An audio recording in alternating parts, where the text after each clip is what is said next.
इस दुनिया के सामने बहुत सारी जरूरी लड़ाइयां हैं, भूख से, जहालत से, बीमारी से, गैर बराबरी से, रोजगार से। आज के दिन भी बंगाल से लेकर बिहार से लड़के लिख रहे हैं कि ये सब छोड़िए, हमारे नौकरी की बात दिखाइए। लेकिन हमारा मीडिया कोई और लड़ाई लड़ रहा है और उनके एंकर तो कपड़े पहन के आ गए हैं सैनिक वाले।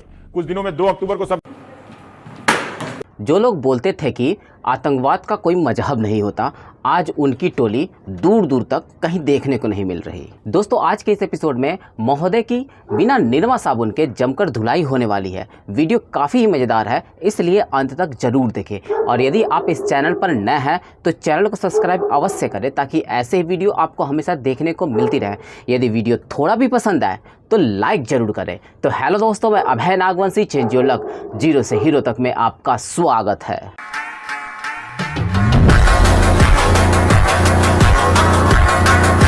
भारत और पाकिस्तान के बीच चल रहे इस टकराव में सबसे जोरदार धमाका किसी बम का नहीं, किसी विमान का नहीं, MiG-21 का नहीं, F-16 का नहीं, 1000 किलो के बम का नहीं, मीडिया का है। इस दुनिया के सामने बहुत सारी जरूरी लड़ाइयां हैं, भूख से, जहालत से, बीमारी से, गैर बराबरी से, रोजगार से। आज के दिन भी बंगाल से लेकर बिहार से लड़के लिख रहे हैं कि ये सब छोड़िए, हमारे नौकरी की बात दिखाइए। लेकिन हमारा मीडिया कोई और लड़ाई लड़ रहा है और उनके एंकर तो कपड़े पहन के आ गए हैं सैनिक वाले। कुछ दिनों में 2 अक्टूबर को सब गांधी बन के आ जाएंगे। झांसी की रानी कहानी तो सब फैंसी ड्रेस शुरू हो जाएगा, सारे लोग झांसी के एंकर झांसी की रानी बनकर आ जाएंगी। ये चलेगा क्या टीवी में? ये सब दोगलापना, मैं तेरा दोगलापना उतारता हूँ। महानुभावों को आप क्या कहेंगे? आप तो सोशल मीडिया पे एक्टिव रहते हैं, आप देख रहे होंगे ना, बहुत से लोग हैं और ये खासकर ये इंटरनेशनल जर्नलिस्ट अपने आप को जो कहते हैं कि भाई हम तो बिल्कुल एकदम सेंटर में तटस्थ हैं, हम तो दोनों जगह से कह रहे हैं। नहीं, ये ऊपर जो ये 3 आपको मेंबर टाइप के दिख रहे हैं, ये तो फेक हैं और ये तो जो है ये कोई मेडिकल सेंटर था जिसको उड़ाया गया है, मतलब मस्जिदों को उड़ाया गया है। तो क्या कहीं वो टैग लगा होता है कि हम यहाँ पर आतंकी ट्रेन करते हैं? कैसे, मतलब आप कैसे क्या बताएंगे इनको कि इनके बुद्धि में जाए, मोटी बुद्धि में जाए कि भैया वो शील्ड है मस्जिद और मदरसे और वहां अंदर फैक्ट्री है। जी बिल्कुल, ऐसा ही होता भी है और ये टिपिकल ये हमास हिजबुल्लाह का यही है जो इन लोगों ने अपनाया है, वही सिस्टम अपनाया है हमास और हिजबुल्लाह का, और कई सालों से, आज का नहीं है, ये कई सालों से। तो रूबिका जी, बेसिकली क्या होता है कि जैसे मस्जिद में आपको इनकी लड़ाई मीडिया वॉरफेयर है। प्लीज इधर आवाज दीजिए कान में। हाँ जी। हमास की लड़ाई या मीडिया वॉरफेयर है, उसी प्रकार से जो पाकिस्तानियों की लड़ाई है वो भी मीडिया वॉरफेयर है। यानी कि जब भारत करेगा अटैक, आप वहां पे ट्रेनिंग एपरेटस आपने बनाया, ठीक है, वहां पे मदरसा या मस्जिद बनाया। अब हमने तो मस्जिद पे मिसाइल नहीं मारी, हमने बोला कि ये ट्रेनिंग सेंटर है, इसका ग्रिड रेफरेंस है, ये ट्रेनिंग सेंटर है, तो लैटिट्यूड और लॉन्गिट्यूड करके आपने ग्रिड रेफरेंस पे फिक्स करा। आपने 400 किलोमीटर दूर से स्कैल्प मिसाइल मारी। अब उसका जो एरिया है जिसमें वो गलती का जो स्कोप होता है 1 मीटर का होता है, यानी दरवाजे के अंदर 500 किलोमीटर दूर से मारी हुई मिसाइल 1 मीटर बाय 1 मीटर के दरवाजे के अंदर घुस सकती है। That is the accuracy of scalp. तो आपने मारा वहां पे। अब बात यह होती है ना कि वो मस्जिद नहीं ट्रेन कर रहे हैं और वो बनाते इबादत के लिए नहीं है। बात तो सही है। ये लोग बनाते इसी चीज के लिए कि बाद में दुनिया को बोल सके। वही हमास वाली चीज की अस्पताल के ऊपर से फायरिंग करेंगे। So it is the same principle. Vivek ji, आपके मुताबिक जी, आपकी विजडम के मुताबिक जी, प्रचंड दंड देने के लिए पाकिस्तान को जी क्या किया जाना चाहिए? जो मेरा प्रधानमंत्री कहेगा वो किया जाना चाहिए। झूठ बोल रहा है। यहाँ खड़े होकर के हम वॉर मॉन्गरिंग ना करें। लेकिन जब वो कहेंगे ना, जब वो कहेंगे पार्टीज की मीटिंग बुलाई है, जब वो कहेंगे तो कितनी बार विवेक श्रीवास्तव ने उनके किए हुए को सब्सक्राइब किया है, ये आप सब जानते हैं। पलटेंगे तो पाकिस्तान को वंस एंड फॉर ऑल याद करने की आपकी बात हो गई। क्या करना चाहिए? इंटेलिजेंस का फेलियर रहा है, मुखबरी नहीं हो पाई। पाकिस्तान रिस्पॉन्सिबल है या नहीं है? पाकिस्तान रिस्पॉन्सिबल है या नहीं है? पाकिस्तान तो है ही है। वामपंथी विचारक हैं, लेकिन मैं उम्मीद करता हूं कि कुछ दिनों में चाइना जाएंगे वामपंथी विचारक हैं। क्या बढ़िया था गुरु। और वहां जहां मस्जिद तोड़ के टॉयलेट बना दिया जिनपिंग ने, और जहां कुरान का अपने हिसाब से तर्जुमानी करके वो दी गई है, जरा वहां भी घूम के आएंगे। और आप मैं उनके पास नहीं जाऊंगा, अब आपके पास। ठीक है भैया, इंटेलिजेंस का कोई मैं आपसे पूछना चाहता हूं, सब कुछ मैं आपसे जाना, मैं अमित से बात कर रहा हूं। मैं सनातनी हूँ, नास्तिक नहीं हूँ। मेरा नाम फेलियर नहीं हुआ, सब सही था। मैं बेवकूफ आदमी हूँ। चलिए, मान लिया आपने। 26/11 ताली बजा दी जिन्होंने अपना मान लिया। 26/11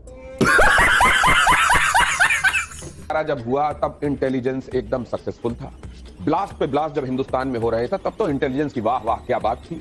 आज इंटेलिजेंस को लेकर विवेक श्रीवास्तव बड़े ज्यादा चिंतित हैं और साथ में यह भी कह रहे हैं कि हिंदू मुसलमानों के बीच में खाई बढ़ाने का मकसद आतंकवादियों का था और उसको कुछ लोग प्रोपोगेट कर रहे हैं। अगर वो अब्दुल कलाम हैं अगर वो वीर अब्दुल हमीद हैं तो इस देश का नागरिक और उन सब की तरफ से मैं यहाँ पर उनके चरण स्पर्श कर रहा हूँ। क्या बात है सर, क्या बात है सर, क्या बात, ये बात है। लेकिन अगर वो धर्म पूछकर गोली मार रहे हैं तो हिंदू मुसलमान करने वालों को पहचानना पड़ेगा।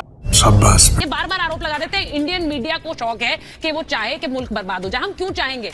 हम अपने पड़ोसी की बर्बादी क्यों चाहेंगे सर? अगर हम चाहते भी हैं, मैं कह रहा हूं हम लोग बुरे लोग हैं, हम चाहते हैं, हमारे चाहने से क्या होता है?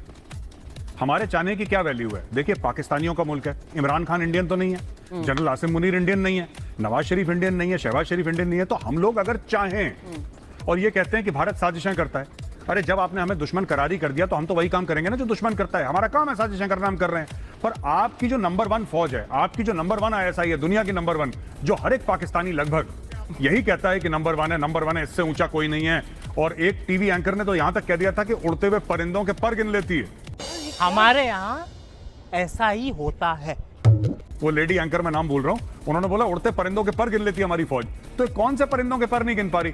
इंडिया के चाहने से क्या होता है? इंडिया लाख चाहे, इंडिया डेली बैठ के साजिशें करे, पर अगर पाकिस्तान अंदर से मजबूत है तो इंडिया क्या कर लेगा? इजराइल क्या कर लेगा? अमेरिका क्या कर लेगा? We are saving grace in Afghanistan, and that is the reason you only rented music to your ears, 30 years, right?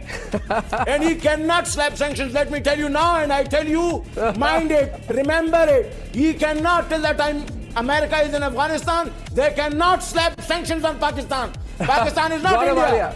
India is nothing in the region. Right. What Gorivaria? It was RSN Singh. I want to slap sanctions. Why do you forget? After your nuclear blast, did they slap sanctions or no? What? What? आपके ऊपर sanctions लगाए गए थे कि नहीं? Sanctions are something which hurt you. What do you mean? What sanctions? You forgotten? Sanctions are something which hurt you. We were not sanctions hurt, on right? you hurt us. We get them about such sanctions. What? We were never hurt. Sanctions on Pakistan hurt India. We went down to build JF-17. This is your level of geopolitical knowledge. Al Khalid 3. We went down to build Augusta. We went down to improve our missile technology. एक minute. What are you talking? ये सब ये जो आप जितने भी Arabic, ये जो अरबी नाम है ना, ये फ्रॉड आपके।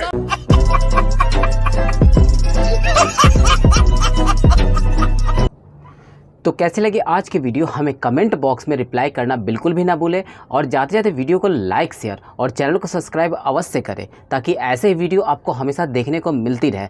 तो मिलते हैं आने वाले नए वीडियो के साथ, तब तक के लिए जय हिंद, जय भारत, वंदे मातरम।